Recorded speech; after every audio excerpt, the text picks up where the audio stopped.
live. It is the Live Before Lock show. It is Saturday, January 4th. We're getting into it.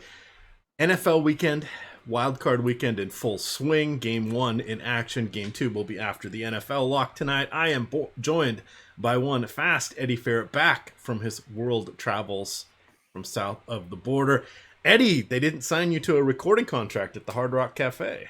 No, but they did say they'd have me back sometime. My voice gave out after a few days, but I managed to get several hours of singing in the lobby. That they comped me rooms for it. And Really? Nice. It was no, they paid me more or less. So it was an exciting experience. Hadn't been on stage doing my thing in quite a while, so was a nice break. Well, very good. Well, those of you that haven't seen it can find it on Eddie's Twitter. He's posted a couple of the videos, and then if you were in the premium Slack, you got a few more. You had the behind the scenes story of the rise and subsequent re-rise of the fast Eddie Ferret, the golden voiced one. It was fun to get to do that again. I ruptured a vocal cord like a decade ago, and it's taken me a long time to get back. And I'm not close to what I was.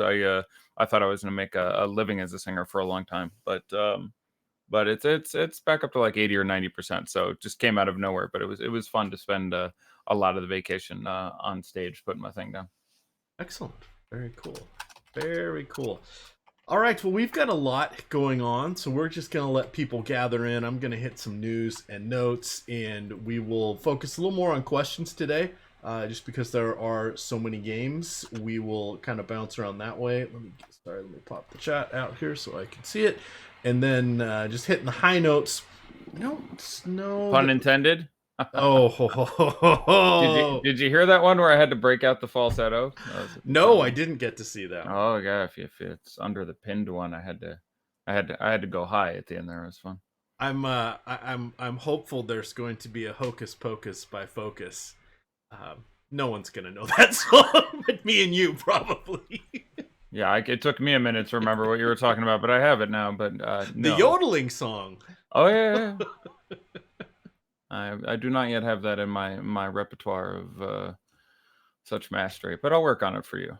All right. Let's see. The only big news I think we're really waiting on is Bogdan Bogdanovic. He is listed as doubtful. I'm guessing he probably doesn't play here. He's got a sore right ankle.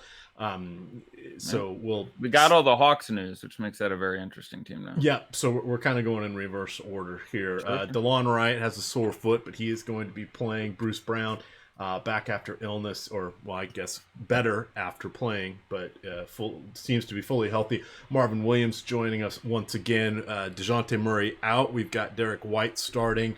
You've got Tim Hardaway, Kristaps Porzingis, both still out. I don't think we yet have a Dallas Mavericks starting lineup. We'll have to see what happens there. We've seen Kleber join them. We could see DeLon Wright. It's Rick Carlisle. How we saw JJ Barea in there as well. Yeah. Sorry, Jason Brunson, but Friends and Family apparently wins out, even outside of DFS. Yeah, I heard that he had some people in from Puerto Rico, and that was potentially part of that decision, which is interesting. They've used him as sort of the in case of emergency break glass and deploy JJ Barea. Like if you look at the however many times he's entered a game this year, they've been trailing like every time. Like they'd be close and they'd go down 10 and they'd be like, oh God, deploy the JJ. Like that was his role on the team. And frankly, he's still a good player. His back-to-backs are probably out of the question. He had coming off a real bad injury last season. I think he's 33 or 34 now, so he's not as spry as he once was. It's been a number of years since Andrew Bynum threw him like a lawn dart. Yes. That's a good time. Yes. So we got those guys. Detroit, we already know Drummond was dealing with a little bit of illness. There are some trade rumors starting to swirl, but he is going to be playing as far as we know. Markieff Morris is out. D'Angelo Russell still out. We should see Willie Cauley-Stein back for Golden State.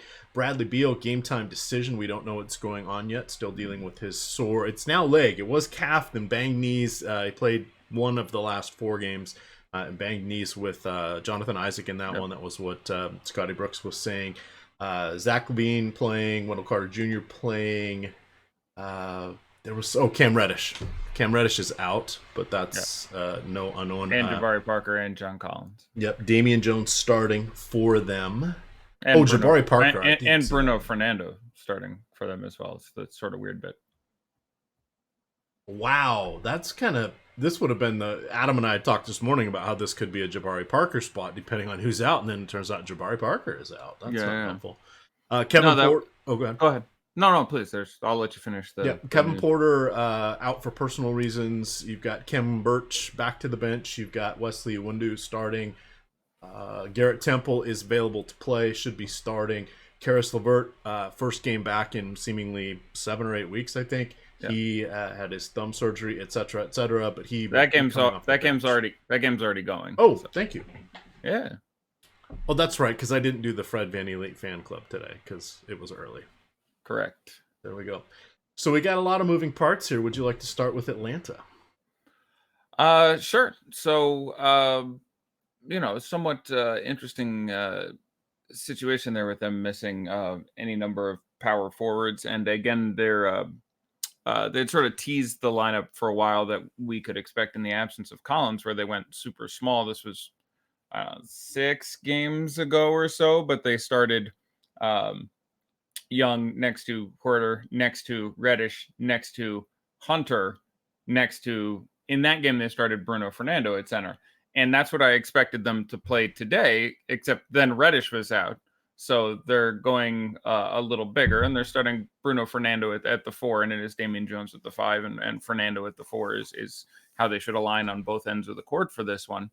But yeah, all these guys are cheap. I have interest in all of these guys at their prices on DraftKings. Damian Jones and Bruno Fernando are both the floor.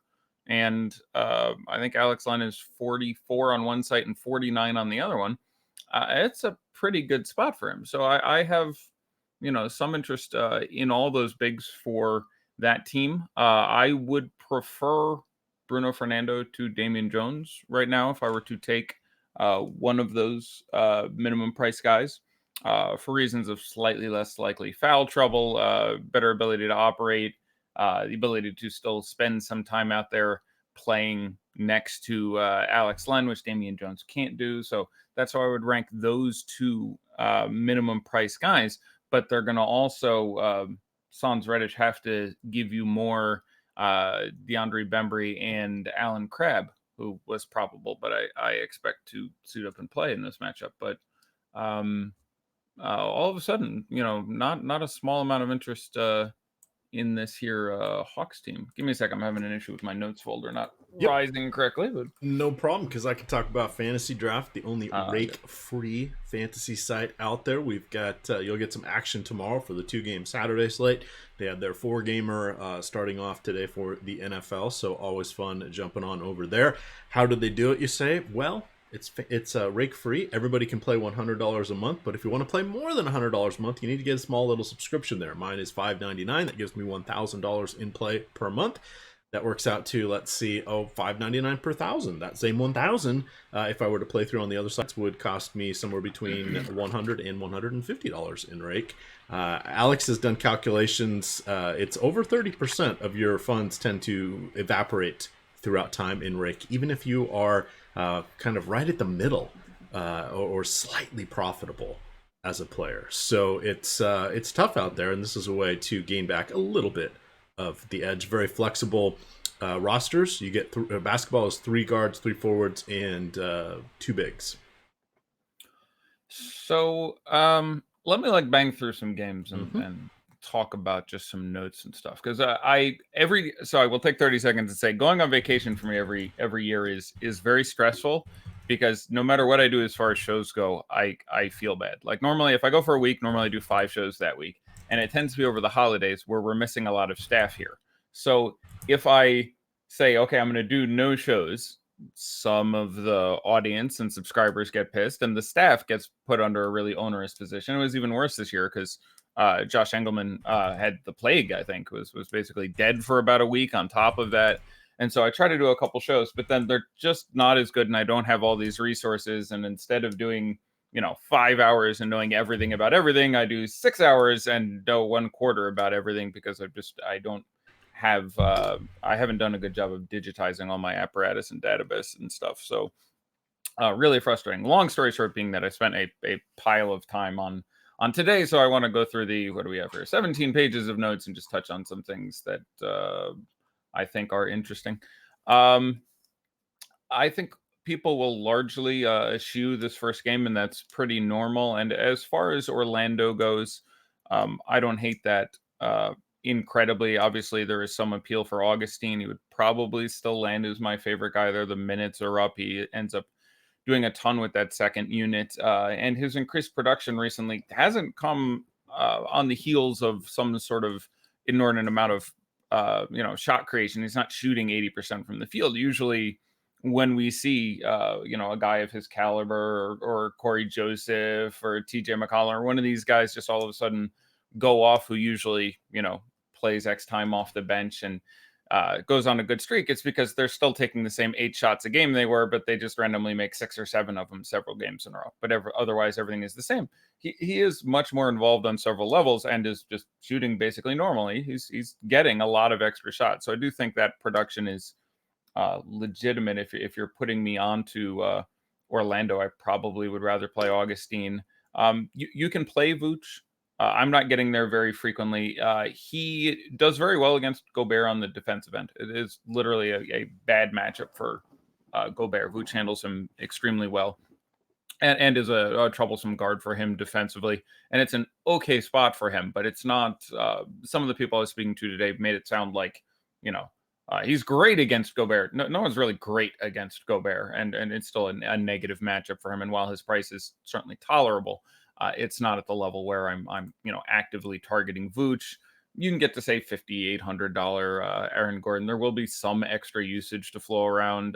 They're going to start Wes Iwundu as opposed to Khem Birch here, which I think makes sense against a team that's pretty lithe once you get outside of Gobert. So there is some extra usage to flow around, but not so much when you take Isaac's potential and reduce it to Iwundu's, that it isn't still dwarfed by the largely negative matchup there. And also a back-to-back for Orlando with the pretty crappy game against Miami last night. But I do have some more interest in Utah than I think most people will. I'm not super targeting anyone here, but I would have more than what I expect to be a pretty low number of the field of Donovan Mitchell, especially on FanDuel. All these guys are too cheap. Bojan, Ingles, Donovan Mitchell. I still think they project fairly well relative to their price. This is the second time we saw this game this year. And you got ceiling games with both 30 real points out of Bojan and Donovan Mitchell in that first matchup. So Bojan at his reduced price, Ingles at his FanDuel price, Donovan Mitchell at his FanDuel price is $7,500.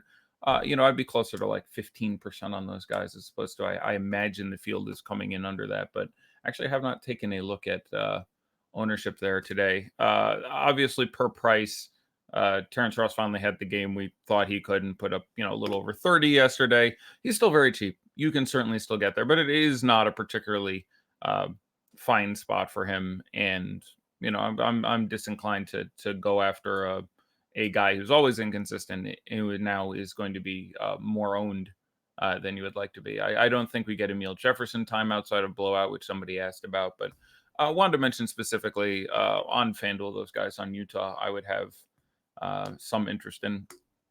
Indiana and Atlanta, we already talked about a little bit. Third time these teams are getting together this year already, and we saw some very nice production out of the Indiana players, and for that reason, unsurprisingly, and I imagine this is the standard take, I have some interest in all the guys we expect to see significant time on that team.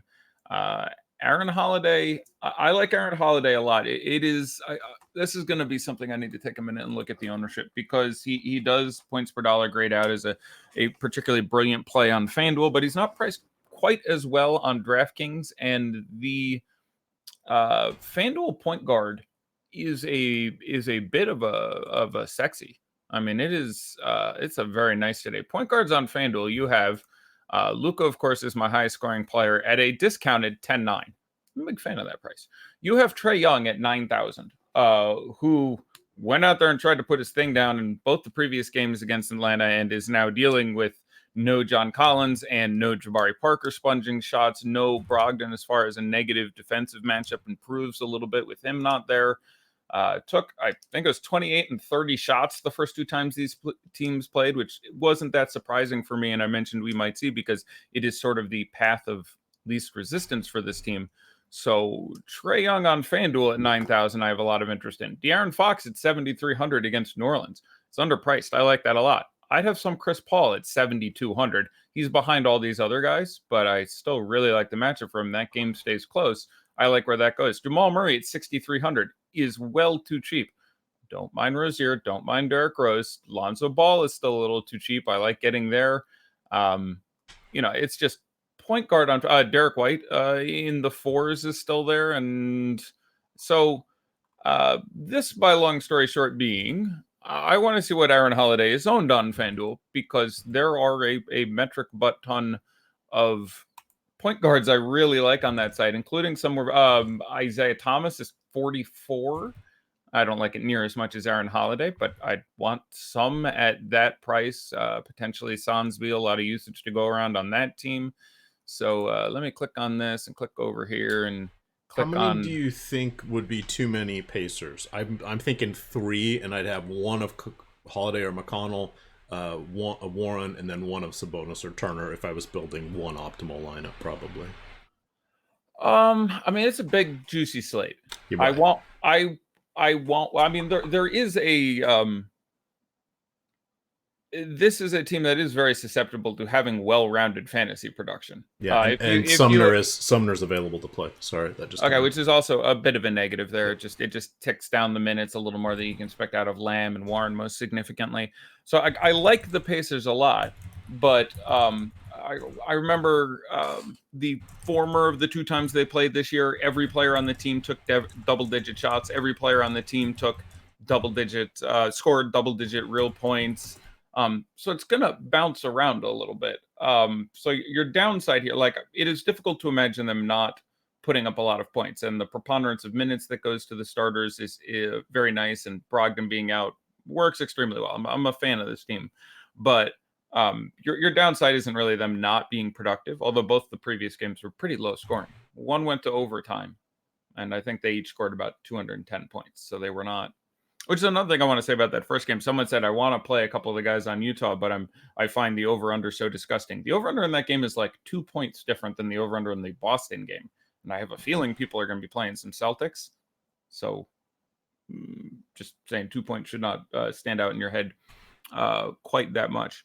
How many Pacers is too many Pacers? I would have no issue seeing 3 of even the expensive ones and running it back with Trae Young, who I think does have monster potential here, where he shoots 13 of 31 in an not terribly efficient spot and still goes out and puts up a very nice game. So I'm a pretty big fan of the Pacers. If I'm going above 2, certainly, and probably 1 non-Aaron Holiday, I imagine. Also, specific shout out for Miles Turner in what is now a tremendously good matchup, who's looked a little better recently, and that DraftKings price at 53, I think it is.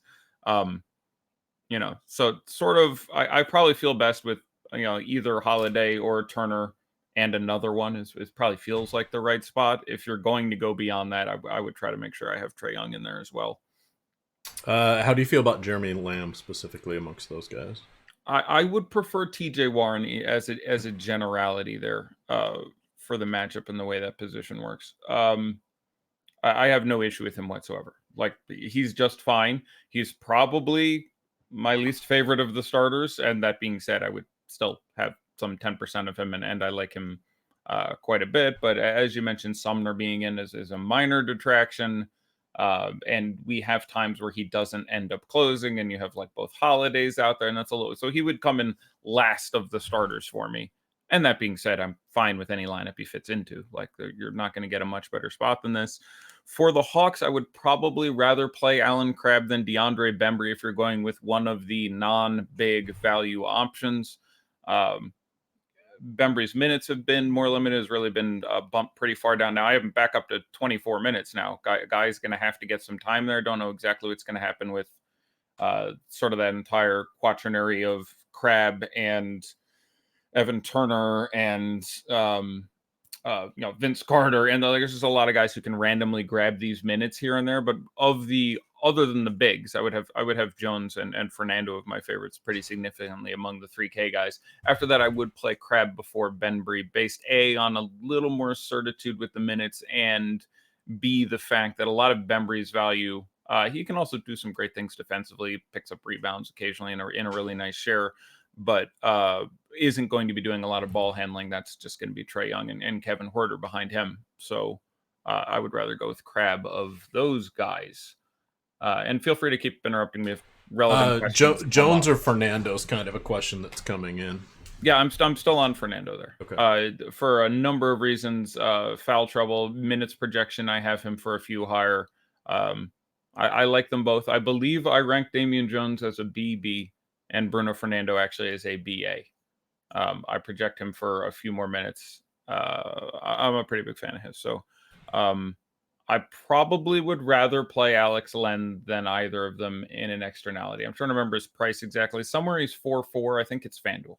DK's 4.6. Right. So I think he's 4.4 on FanDuel. Again, that's not a huge difference, but it's 900 off the floor as opposed to 1,600. And there's a whole tax pricing thing that doesn't get quite enough attention.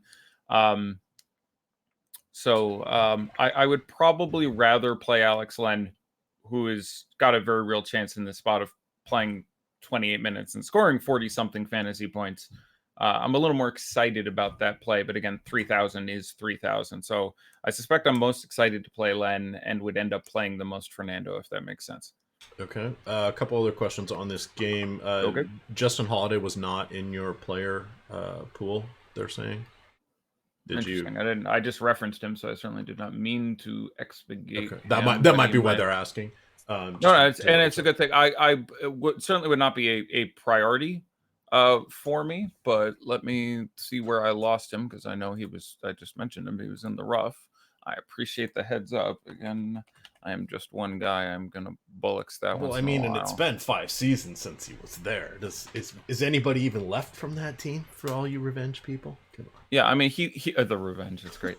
I mean, he would be a relatively low priority for me. He's, I think, 34 on DK is the number, but he would be appropriately ranked as probably a CB or something. He is likely to end up closing, probably gets 25, 27 minutes, in the blowout if it doesn't get there. So I don't mind Justin Holiday at all. And Brogdon being out does indirectly contribute down a little bit more upside for him. But if you hold on, I'll just grab a Justin Holiday game. He just doesn't do a lot other than shoot, doesn't tend to hit big. So if you look at he shoots but doesn't make them. He's a great free throw shooter though. Well, that's great. But yeah, if you look on 22 minutes, 15 fantasy points, 29 minutes, 18 fantasy points, 27 minutes, 1 fantasy point, 30 minutes, 19 fantasy points, 20 minutes, 10 fantasy points, 24 minutes, 9 fantasy points, 23 minutes, 23 fantasy points. So looking at the 10 game log I can see on DraftKings, he cusped 20 once and got to 23. It is a great matchup. He certainly could drop 30 in this spot. So I would probably rank him as a CB. Next time you talk, I'll attempt to make that, put him back. He's in there. He's in my rough. I don't know how I think I knocked him out of the last one when I put Bruno Fernando or Damian Jones back in. I think he got yanked out of that game file is what I did. But anyhow, I like him fine, but I would have him ahead of Crab. Okay. I would have him behind all the Atlanta guys we've discussed. I would have him ahead of Bembry, but I would have him behind the bigs, for example. All right, Beal is out. Okay, that's interesting. Then to kind of wrap up, any other thoughts you have in this one? But they're asking Aaron Holiday, Kevin Huerter, or Marcus Smart on DK. Yeah, so that's all going to end up being ownership relative. They all project sort of in the same range for me. I suspect you're going to have Huerter as the lowest owned of those guys by a pretty significant margin. So let me fix Justin Holiday real quick. Do it off the top of my head. I'm pretty sure it's 3,400. Put him back in, but good spot, somebody. I appreciate that. Let's see how quickly we can get this updated and in. That's there. That's there. Copy remote. This is as quickly as I can do it if I'm doing nothing else. Done. Done. Open. Upload. Should now have Justin Holiday in there. Yeah, I like Justin Holiday. He should have been there against the Hawks, so good call out. Where were we? Catch me up. Herder, Smart, or Aaron Holiday? Yeah, I have to go look at the ownership projections, which we have at, I imagine you're going to have Smart and Aaron Holiday well above the other two. We have Aaron Holiday at 19%. We have Marcus Smart at 13%. We have Kevin Huerter at 15%. Interesting. I would have expected a little more Smart. It's certainly a fine matchup for him and a big game yesterday. So I'll go ahead and disagree with this. I will go ahead and put my spoon down and saying you will have more Smart than Herter. I don't have a strong take here. It would honestly come down to like game correlation for me. If you don't have Trey, I'd be more interested in having Huerter because you're picking up some upside there in the event Trey picks up extra fouls, so on and so forth. In cash, it's going to be Aaron Holiday for me. In tournaments, I really would have trouble. It would really come down to like game correlation for me. I would have them all in the same area. And again, the ownership is nominally different, to be honest. All right. Next spot they kind of want to hit on. How are you feeling about the Spurs guard value with DeJounte Murray out? We, of course, have Bryn Forbes, Patty Mills, and Derek White. Derek White being the most popular at the moment. And it should be at that price. I actually kind of like the matchup for him and 42 or whatever. I ranked him 2As. I have him up to, I think, 30 or 31 minutes. He does most frequently end up splitting time just with DeJounte Murray, actually, it's been a little frustrating with sort of that being their backcourt of the future. We haven't seen much Derek White next to DeJounte Murray. And just sliding DeRozan down to the 3 a lot, which I think might be their best lineup. We don't get much of that, but Derek White I like quite a bit. And again, the ownership on that, we have him as the most highly owned play on the slate, but it's at 30%, so that feels fine. I think it's worth having a little extra exposure to DeMar DeRozan. I really like it at 6,700. I have him a little bit better than Aldridge. Aldridge has done really well, but I find some of Aldridge's recent production to be difficult to sustain. I haven't seen a large part of what I spend my day doing is trying to find statistics that back up video, that back up my intuition, and just constantly going in circles and trying to find reasons that things would change there. We've gotten sort of an unreasonable volume and success rate of 3-pointers out of LaMarcus Aldridge over the last week, where he's taking more than he usually does and making more than he usually does. And I think he's also on some 5 consecutive multiple block games. So he is he should regress down from the point he's at. He's shooting 50% from the field and 60% from 3 and getting 3 blocks a game, and eventually that's gonna regress down to him shooting a little under 50 from the field and 40 from 3 and a block and a half a game or 2 blocks a game. So those numbers have been unreasonably high, and I'm a slightly bigger fan of DeRozan anyway. So with Aldridge being more expensive and a little bit more popular, especially if you don't have White, finding the 6,700 for DeRozan I like a lot. Aldridge still projects just great, and not having DeJounte Murray there is very relevant. We have for a lot of the year talked about how mostly at the beginning of the year when DeJounte was running off and putting up insane 1.7 fantasy point per minute for a month, that he was taking away from these guys. Again, that was a small sample size and not the way things were going to run in the long term. But I would expect that to it certainly isn't bad for them having him out and having more Derek White out there and more Patty Mills and Bryn Forbes.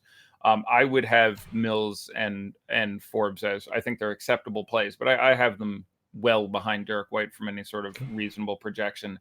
I can't even really, with all honesty, it's not about these Texas teams, but between Dallas and San Antonio, really difficult for me to make a good guess that anyone outside of Derek White necessarily picks up extra time here. And that's not even a lock. Like you see all sorts of weird things can come out of this team from day to day.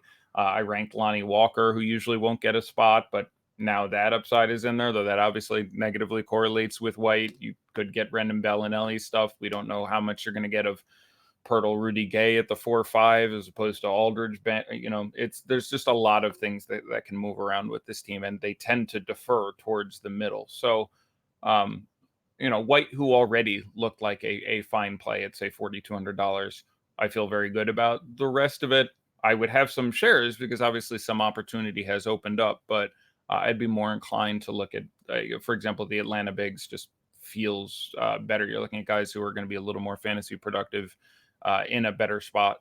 And I feel a little more secure in, which feels weird to say. All right, for those of you on DK, I just put in 5 head-to-heads on the $1. Go have some fun there and take me on. It's part of the fun of getting to do the cash game building blocks article. I like to play some head-to-heads. Usually I pick up some games against some industry notables, but I am not seeing them in there. They're probably focusing on NFL today. So we'll put that in. I've got the cash game building blocks there. That is a daily series that we have. It's free in front of the paywall. You guys can definitely check that out. That kind of gets us through the Spurs. Let's talk Bradley Beal being out yet again. We've got fourth game of 5. We have Jordan McRae, who I said some less than kind things about. He's now in the running as my new favorite Wizard. I don't know what's going on there. He's a bucket back from Cleveland days from Oscar. Like I've been talking about that guy for a number of years. He's a bucket. He will go out there and shoot, and you have to have some pretty significant interest in him with Beal out. Beal in would have been a bit of a mess. I really liked Beal in that Orlando game. It was one of the shows I ended up doing from Mexico, and he looked good, but he got injured and played 30 minutes instead of 40 minutes, and so he had 40 fantasy points or something. But that played out about how we expected it to. Jordan McRae, even with a ranked Bradley Beal, who I will yank out when I get a second, though Beal was at a D and a B, was one of 2 players who ranked an A in my tournaments at the start of the day, the other being Isaiah Thomas, who again gets a specific note on FanDuel at 4,400. He will be low owned. The minutes are not consistent. We don't know exactly what's going on there, but his usage and value and all those things, even in a dreadful matchup, do tick up pretty considerably. I will attempt to redo these rankings and send them in as well, obviously expurgating Beal entirely, but I have a lot of interest now, most specifically on this team in McRae. Troy Brown, I think generally based on how they're going to be owned, I would be a little more of a fan of Troy Brown for a few $100s less. McRae is going to struggle to produce in as many ways as Troy Brown will on both sides of the ball, and is going to be McRae, that is, will be a little highly owned. So, but again, we saw this game earlier this year. Denver whooped them pretty well, memory serving, and McRae played 20 some odd minutes off the bench in that game and looked just fine. So this should be an ass kicking, but that benefits him if nothing else. And I would slightly increase my rankings on Garrison Matthews. Now will move from a D and a C to a C and a B. Gary Payton will probably move from double C's to double B's because of expected time now. Ish Smith will get a minor cookie. So Beal being out is some relevant help here for this team. Although again, this is a team that has put up some spunky performances, including against Philadelphia and costing me a pile of money, and several other times this year. But this is, they're home. Maybe they throw something out. But yeah, someone on this team has to produce. Bradley Beal is a absolute usage monster. So even at increased prices, and again, when we're talking about these other value guys, we're talking about 3K guys and 3,400 guys and 3,600 guys. And someone just asked about Chetty at 4,300. You're looking at Chetty was in the queue here, so you're looking at 5.7 for Jordan McRae and 5.4 for Troy Brown. Although I think he's cheaper on FanDuel, that deserves a specific shout out. I would like to get at least one of these guys into my lineup. I doubt more than say 2 are particularly exceptional, but I'd like to get one of. Favorite for me, probably Troy Brown, especially FanDuel for positionality. But Brown, McRae, Isaiah, probably rank them in that order. On FanDuel at least. Smart or McRae on DK? At this point, McRae is probably going to be higher owned. And McRae or Jeremy Lamb on FanDuel? That's McRae pretty easily for me at this point. Again, a lot of this comes down to ownership. I suspect he's higher on there as well. Lamb, I do have minutes considerations as previously mentioned, but Brogdon being out again, the closing lineup we saw would frequently be Miles Turner on the bench and Lamb on the bench, and then you'd have both Holidays in there alongside Brogdon, Warren, Sabonis. So much better chance that Lamb still stays out there. So all these are fairly 50-50 to me and are going to really come down to game correlation and whether you're stacking a game or trying to make sure you have a piece of one. So none of these are ones that I would terribly want to stand on one way or the other. Let me continue to burn through some notes if you don't mind there. Still no Hachimura, by the way, who's out at least 2 more weeks. I just want to say the guy got kicked in the Jimmy and is going to miss a month. I don't want to know what's going on down there, but I just want to say, Rui, I'm feeling for you because we had one of our behind the scenes guys who reenacted the Rui Hachimura playing some rec ball about 2 weeks ago, and he had to have a little procedure himself. Yeah, the old ruptured testicle. He got it. Hearts out. I'm not naming names, but hearts out. He got hit right in the Ginobili's is what we call that. That's a bad beat there. Specific shout out to all right. So I like Andre Drummond quite a bit. The trade talks are relevant, not exclusively. So we're still some 5 weeks or whatever from the trade deadline. I really don't think anything crazy. It is the beginning of they're one of 2 teams on a California back-to-back. They're tonight at the Warriors and tomorrow at the Lakers. But we don't want to sleep on Andre Drummond without Luke Kennard, without Blake Griffin against this Warriors team. Like if they give dude his 35 minutes, he should put up a number here. So site dependent. He's one of my favorite spend up options there. Specific shout out for Christian Wood on FanDuel at $4,100. I would end up being a pretty big fan of that with no Kennard, no Markieff, no Blake, so on and so forth. I would have some exposure to Derrick Rose, who, again, they're capping at that 26 minutes or so. But with all these guys out, you can get the random, 40, 42 burger out of him here, 5,900, 6,100. I would have some. Usually he's a guy who I would end up having very little of, and I rank a little conservatively relative to other people because the upside can be pretty limited there. Let's see. The Spurs and Bucks. So they play each other twice in a row. They play here and then they play again in 2 days. Interesting enough, they do their home and home and get their whole series out of the way there. I guess we sort of covered that. I don't have to get in that. First meeting for the Kings and the Pelicans there.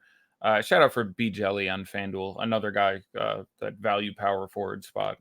Just power forwards from this game in general is pretty good. Rashawn Holmes at 6'9", I'm a pretty big fan of.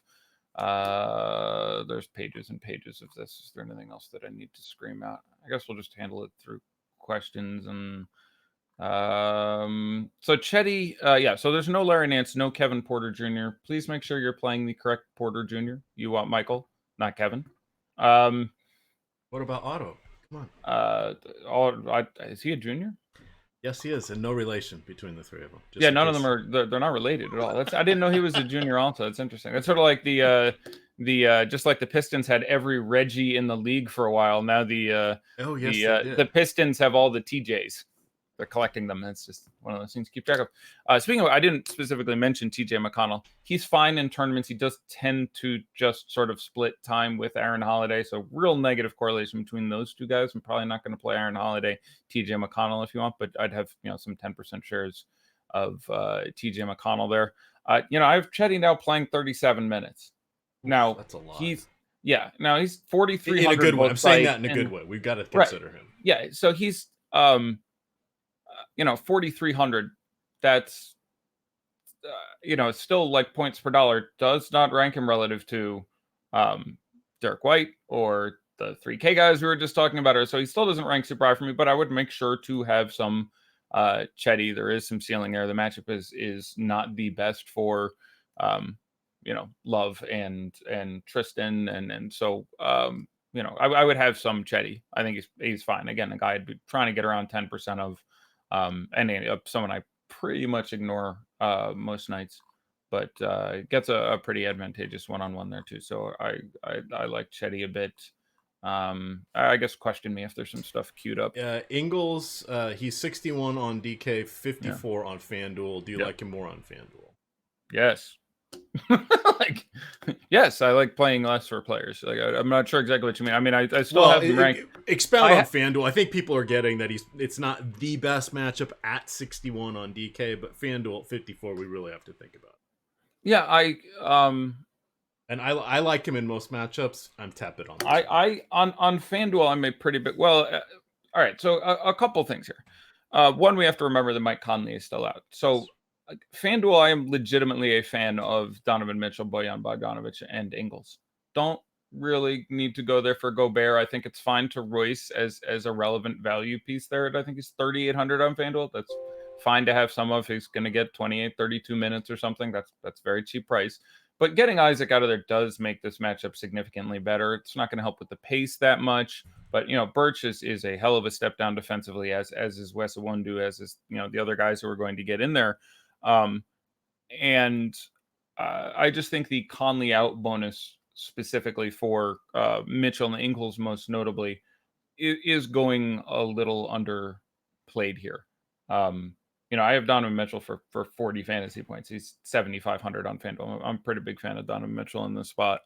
There's a lot of great price up options, so it's not a priority for me, but I do expect him to be pretty low owned, so I'd be pretty interested in taking that shot specifically. But Ingles also a guy whose production isn't terribly based on needing the best matchups. Orlando does a lot of things well, but they're not the best I think they're worse than average at stopping 3-pointers, and Ingles very good at spotting up for those at certain times and picks up defensive stats and picks up assists in this matchup.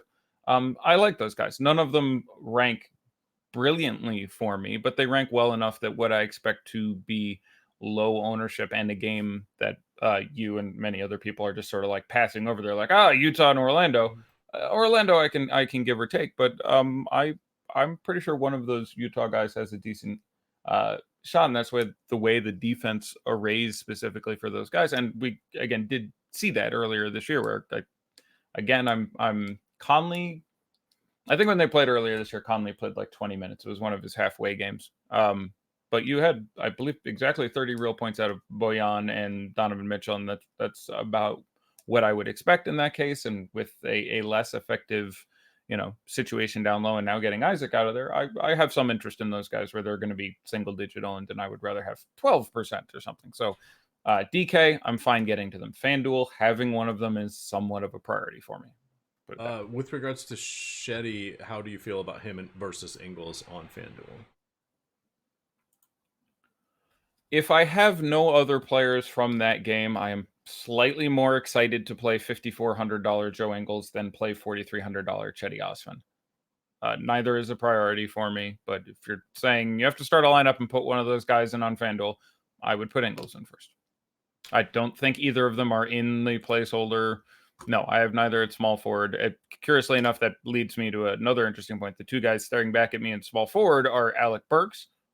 I still at 6,000 in a matchup that is now pretty strong one with Sekou presumably out there.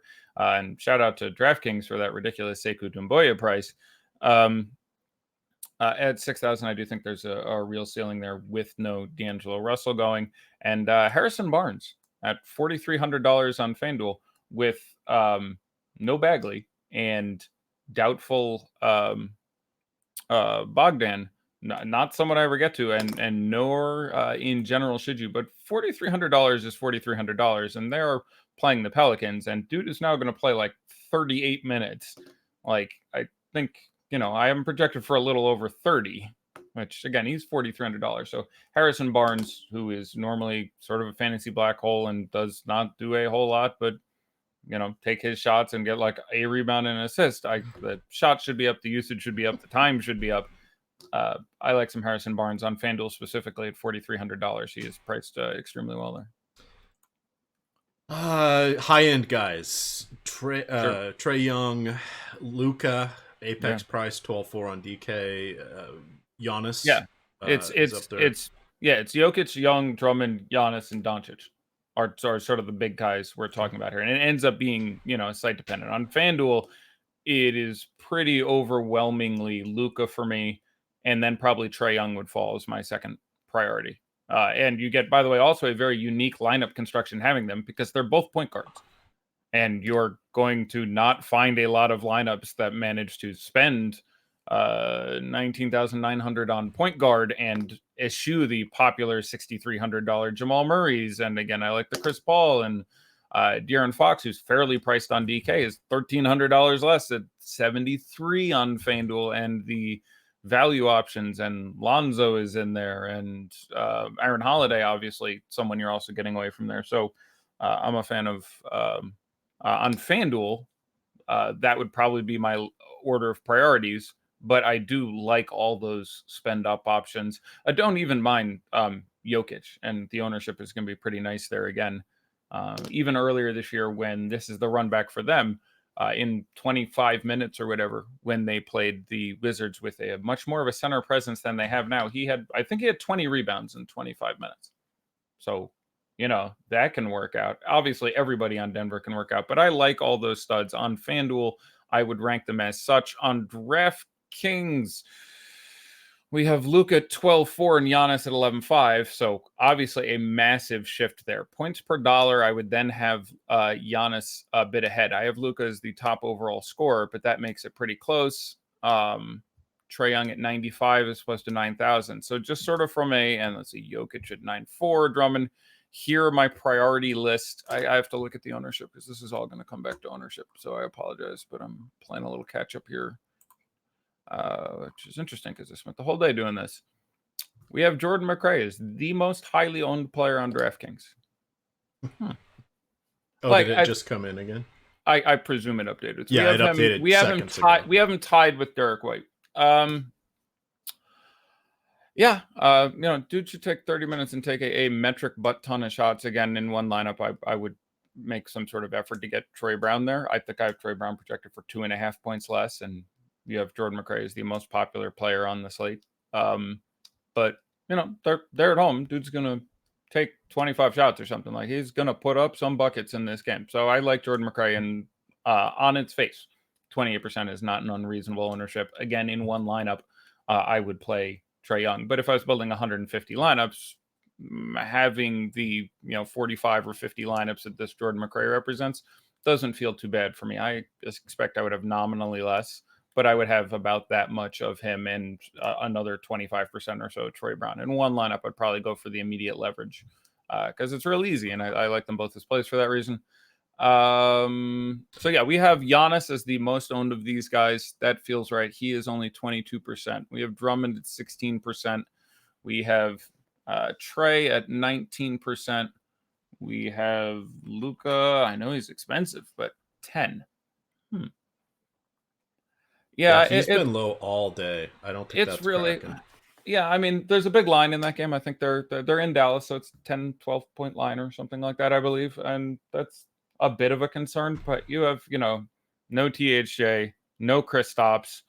There's all kinds of potential there. So if this ownership held, and we have Jokic in there at 12. So if this held, yes, I would try to make Luka a bit of a priority. There is obviously a superfluity of exceptional value tonight. So one lineup, yes, I'm probably making Luka at 10, 11% owned, my first guy in there. I do not find the ownership on any of these guys unreasonable. I'd even say in general, I'd try to get a little more. It's a tough slate. It's a big slate, and there are lots of mid-price value guys from Jordan McRae to DeMar DeRozan to Aaron Holiday to Kevin Huerter to Alec Burks. All these guys project fairly well, so I understand getting away from stars and scrubs. Another guy who we have at 22%, who I ranked very high, I think I have him as double A's, is Daniel Tice. The matchup's brilliant for Daniel Tice. Cantor, not necessarily 100%. The other three centers on the roster are currently injured. So maybe you get 28 minutes out of Daniel Tice, but against Boston, that is a particularly brilliant spot.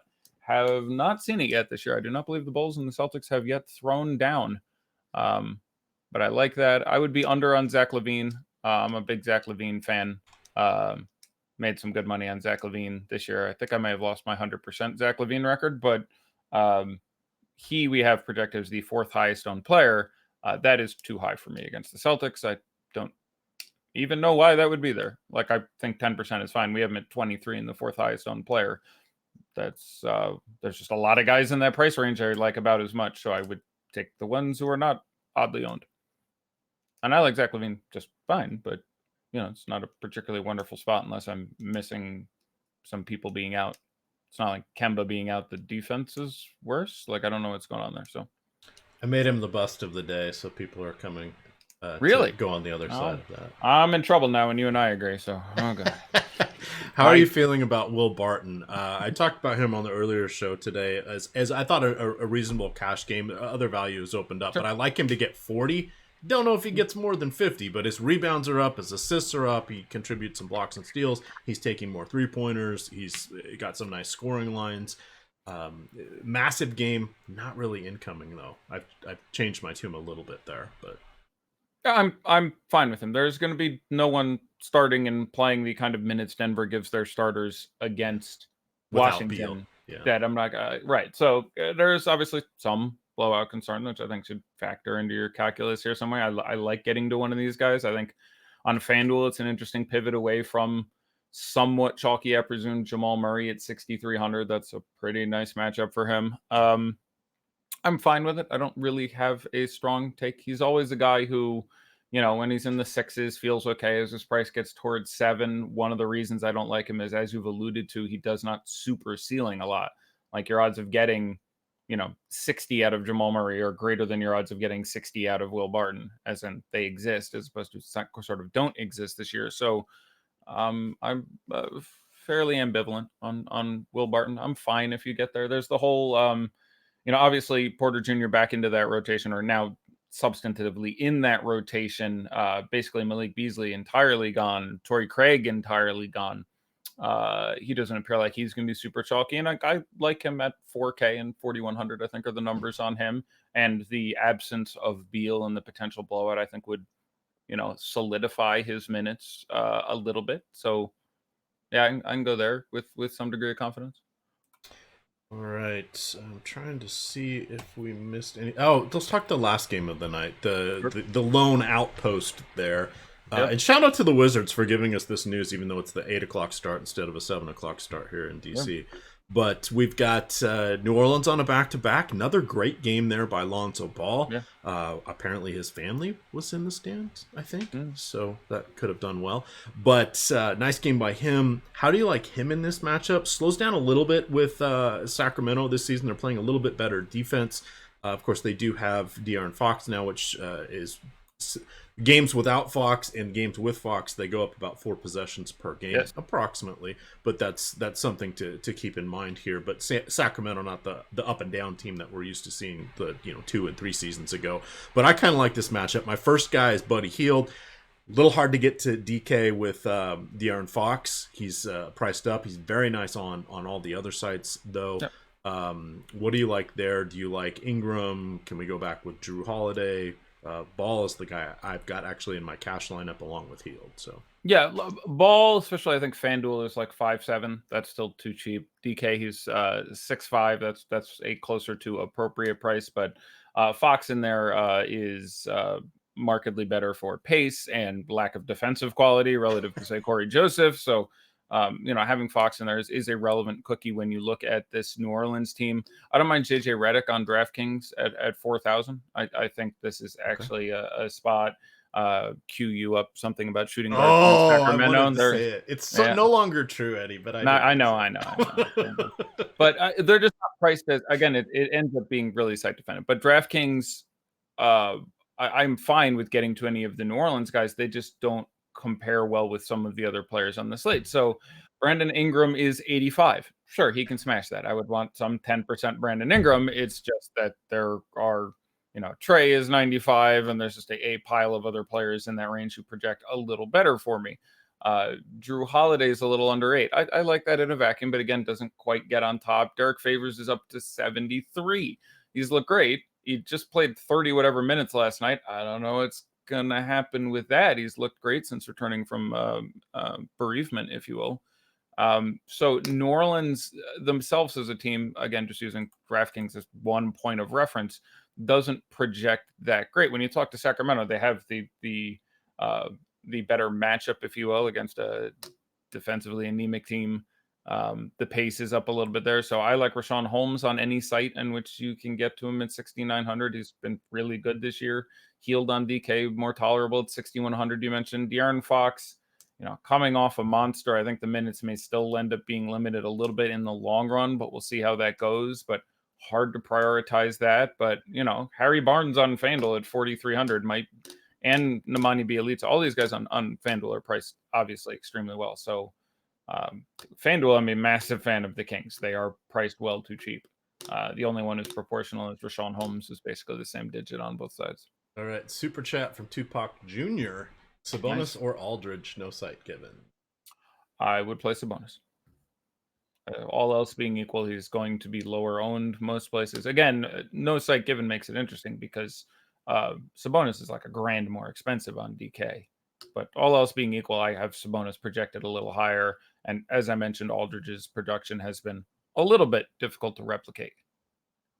White or Harrison Barnes? I would play Harrison Barnes.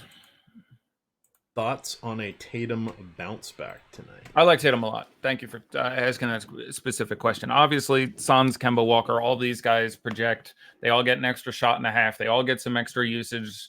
They all go from 14 shots to 15 and a half. Hayward slightly priced the best. I think Jaylen Brown is absolutely fine. It's a strong matchup, but this is a team with the greatest degree of issues defensively when you get down low. This Bulls front court is really, really poor. So Tice, again, especially on DK at 3,800, big priority for me. And then after that, Tatum. I want guys hanging around in the basket, able to take advantage of Laurie and Wendell and those guys. So and the ownership hasn't followed as much as I think it should have. Andy's coming off a bad game. So all signs point to Tatum for me. I like, even at 8K, 8,100 Tatum for me. Let's see. Your dinner partner from the other night. Ooh, that was my guy.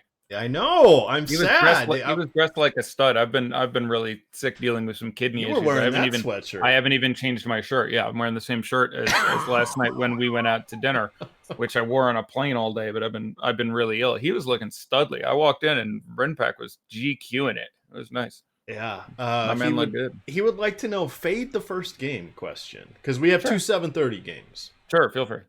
So you know There's what? Certainly no must from the first game. Like if you're playing on DK and you don't feel great about your lineup, just get everyone from the first game out and start over. You got a half hour. Yep. Let me double check that I have. Again, on FanDuel specifically, I like Donovan Mitchell. I like Ingles. I like Bogdanovich. Either site, I don't mind getting to Augustine a little more than Fultz. At this point, I don't think you need to Wes Iwundu under any circumstances. The Atlanta guys are just better, so on and so forth. There's no reason to feel compelled to have a piece of this first game. All right, I'm doing that very thing right now. Make it a little easier for our last 3 minutes here. Yeah, there you go. Kyle Sexton would like to know, DK, he needs one, Len Turner or B Jelly. Well, Len is well less expensive than the other two, I think. Turner's 53. Len is 46. Another. I have Miles Turner projected the highest of those players, and I don't think his ownership will get quite as high as I think it should have.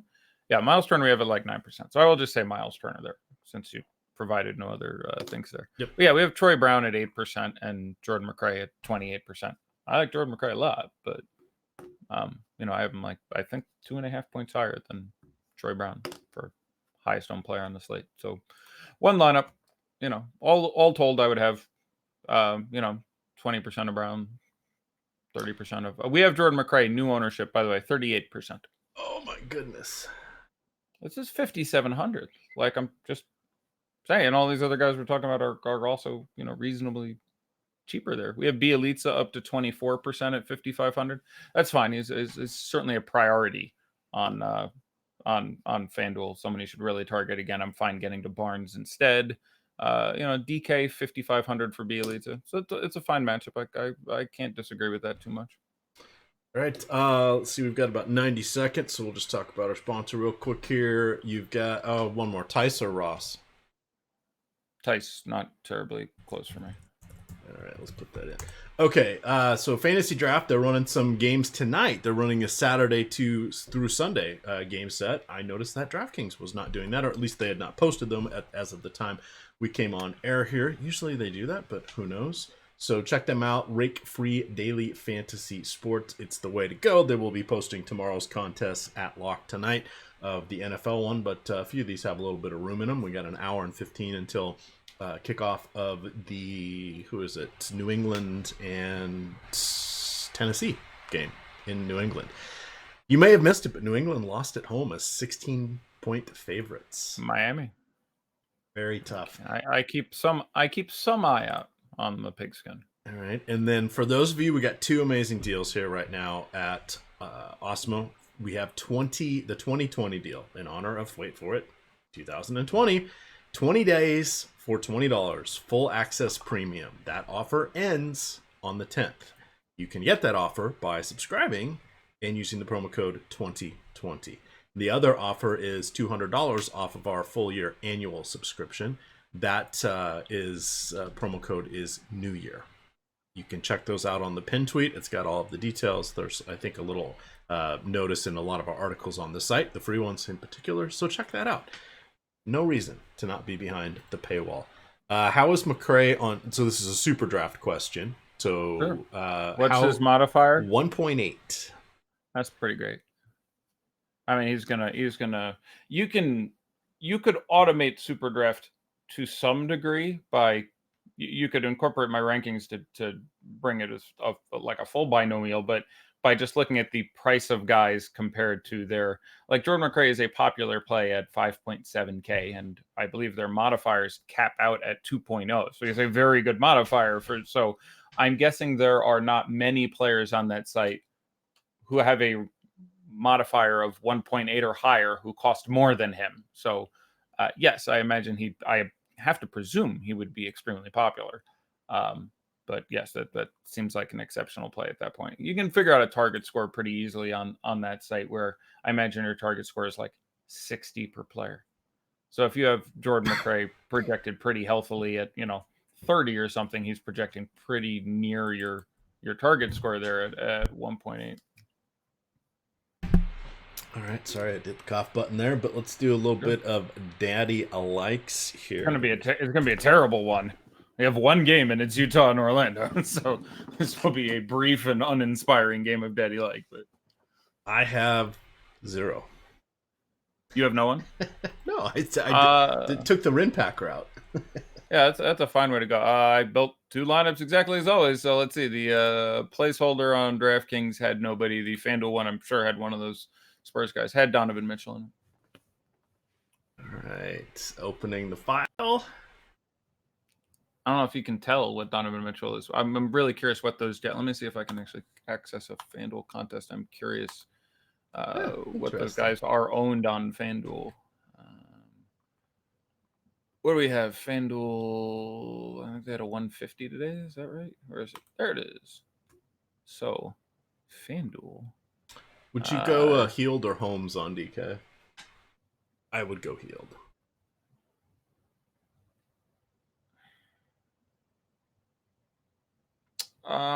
I suspect it'd be about even for me because I said they prefer Holmes, but Healed's going to be lower owned, so it'd be pretty even for me. I suspect I would go with Rashawn Holmes. I'm a bit of a Holmes believer, but that'd be close. Yeah, Donovan Mitchell on FanDuel in their biggest tournament is 10.5%. I'd want a little more than that. I can't even find a Boyan or an Ingles, but all right. You don't read your placeholder on the air. Would you for FanDuel since it is locked? Yeah, I do it once in a while because it's on FanDuel because it's locked. With keeping in mind that there could be something completely asinine in it because I have not adjusted it since the show went on the air, if not before. I occasionally tinker. FanDuel is Aaron Holiday, Luka Doncic, Donovan Mitchell, Marcus Smart, Harrison Barnes, Alec Burks, Jason Tatum, Christian Wood, and Nikola Jokic. That's pretty solid.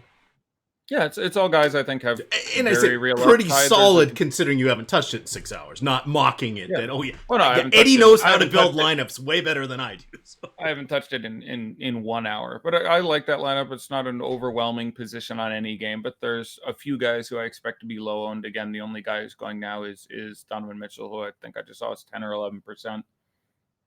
I like him quite a bit, and I think the no Conley rub has been shed a little bit. And 7,500 on FanDuel is a little too cheap for him. But you have the value guys. Bielitsa is going to be much more popular than Wood. I like that as a pivot. Tatum coming off the bad game will be lower on than I think he should be. I think he could be the Celtic to get there. If I had put more time in, I have Jokic in here. Obviously, that would correlate strongly with that game staying close. So I probably would have turned, Alec Burks into Troy Brown to get some piece of the other side, or turned Marcus Smart if the money was there into McRae, or you know what I'm saying. So I think this is just fine as a list of guys who I like at their ownership and have tournament upside. But if I was actually, allowed to enter this into contest legally, I would probably spend a little time making it, correlate a little better. But it's an absolutely fine lineup. All right, on DraftKings in their big $15 contest, who is the most popular player?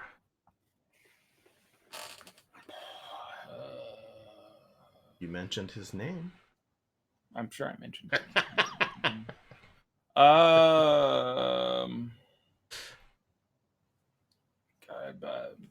Did he get 10%? He did. I guess Vooch. You are correct. Yeah, so like 12% Vooch will be my guess. 14.8, so very, very close there. Wow, 15%.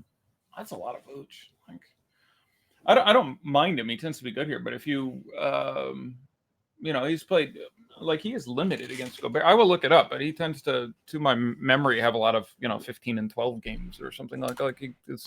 I think he gets 37 fantasy points in this spot. Like, I think he's fine. While you're looking for that, Len or IT, DK Cash? Cash. Ooh. I'll take Len. I think he's got a similar, if not a better upside, and he's even a little safer. Although when you're talking about Len being safer than someone, you're obviously, that should scare you straight away. But if you want to get really dangerous, would you go with Ersan or Marquise Chris? Ooh. Boy.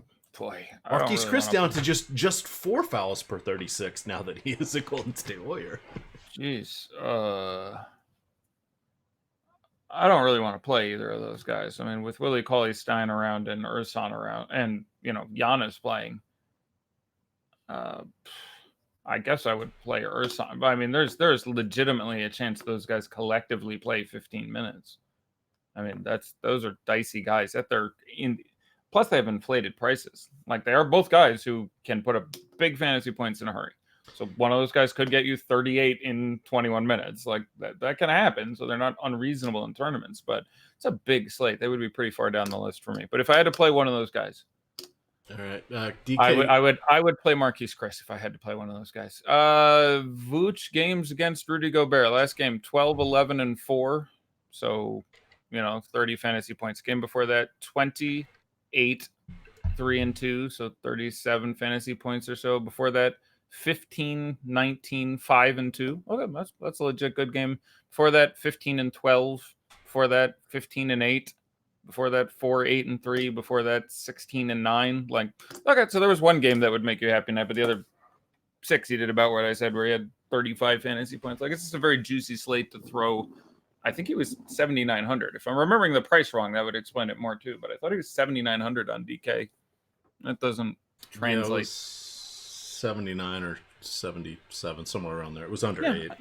I get it. And again, obviously, there's no Isaac. There's a little extra usage to float around, but that doesn't, you'd have to project him well better than I did for that to make a ton of sense to me. But.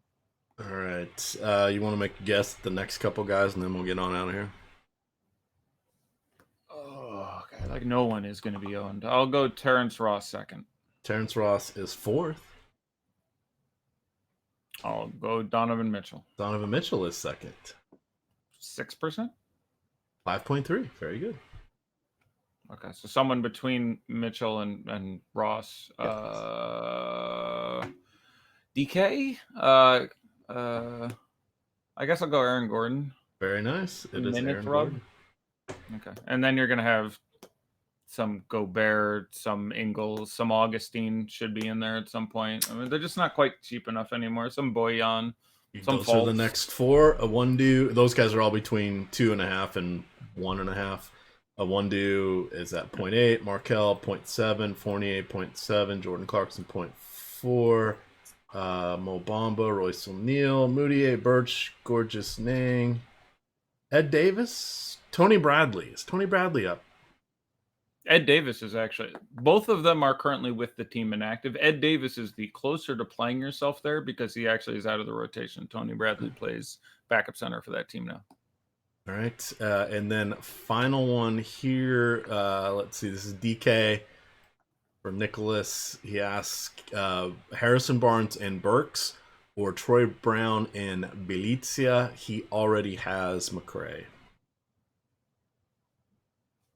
I really like both of those. I mean, I really like all four of those players. Oh, okay. If you already have McRae, I will go with the former too. All right. Do you have a favorite bet of the night? A favorite bet? No, I haven't. Did not. No, nothing comes to mind. And Okay. it's just, when you're talking about spending your money, I try not to.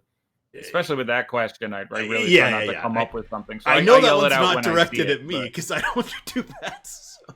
Yeah, I don't much either. I just which is why once a month or once every 2 weeks I see something, I'm like, that seems a little dicey.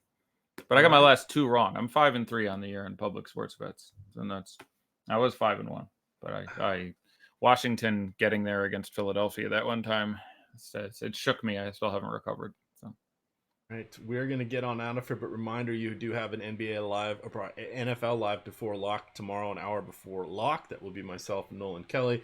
You'll get the NBA live before lock. We do not yet have main slates, so it will be 1 hour before whatever the first main slate is tomorrow. Last week, DK and FanDuel split them. I have a feeling they're both going to go with 6 o'clock since the NFL game starts before then, but we could see just a 3-game 7:30 slate, which would be no bueno, but we'll be around anyway to help everyone. It's interesting because they do like to give people time to get like sort of their money back. Like they want to space them. So if the NFL late slate is 6, I imagine they'll push it. If the NFL late slate is 4:30, I imagine they'll go with the earlier one. Yeah, it's 4:30, so ideally that'll be what we do.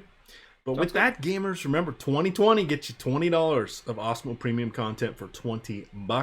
Promo code 2020. You can follow Fast Eddie at Fast Eddie Fair on DraftKings on Twitter. I am at EMACDFS, and it is Osmo_COM. With that, gamers,